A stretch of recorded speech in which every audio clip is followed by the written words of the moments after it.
እያልኳችሁ ያለሁት ከአምላካችሁ ጋር ቁርኝነት ካስፈለጋችሁ ወደ መጠጥ ቤት መሄድ አይጠበቅባችሁ። እሺ፣ እግዚአብሔርን ለማግኘት ሃይማኖት መቀየር አይጠበቅበትም። ወይም አዲስ ገጽታና አዲስ ህይወትን ለመላበስ ሌላ ሃይማኖት ውስጥ መግባት አይጠበቅባችሁ። እግዚአብሔር የትላንትና አምላክ ነው። የተቀየርኩት እኔ ነኝ፣ የተበላሽኩት እኔ ነኝ፣ የበደልኩት እኔ ነኝ፣ የሰረኩት ኃጢአተኛው ዝሙተኛው እኔ ነኝ እንጂ እግዚአብሔር የትላንትና አምላክ ነው። ራሱ የትላንትናው መድኃኒዓለም ነው። እሺ፣ የእናቴ አባቶቻችን አምላክ ነው። ተስፋ ይኖራችሁ እግዚአብሔርን በሙሉነት እግዚአብሔር በሙሉ ልብ የሚመለክ አምላክ ነው። በእውነት እንዴት ብዬ እንደማስረዳችሁ አላውቅም።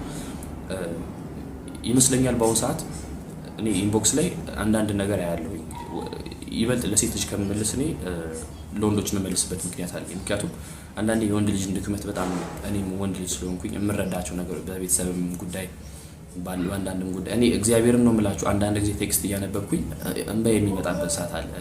እናቴ አንድ ጓድ እንደው ልጁ አሁን እንደውም ይበልጥ ተግባብቻለሁ፣ ግን እንደው ታሪኩን ባወራበት እንደቀየመኝ ነው ምናልባት እዚህም ካለ ያዋራኝ አመናጭቃት የነበረችዋን ያቺ ሰድባት የነበረችዋ እናቴ ዛሬ ላይ ብለወጥም አለ አሪፍ ህይወት ቢኖረኝም ባመሰግንም አለ፣ ግን ያቺ እናቴ ታማብኝ እጄ ላይ ነው የሞተችው አለ።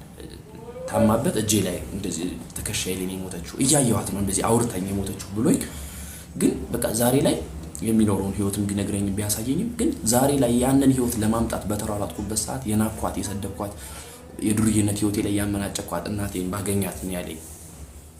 እና እንዴት ብዬ እንደዚህ አይነት ነገር አንደበት እኔ እግዚአብሔርን የእውነት ከልባችሁ እኔ ከልብ ያዳምጣችኋለሁ። እንደዚህ አይነት ነገር ወንድማዊ ምክር መካሪ ነኝ እያልኳችሁ ደግሞ አይደለም። እሺ እንደናንተ በጣም ቤተክርስቲያን ሂጂ ማለት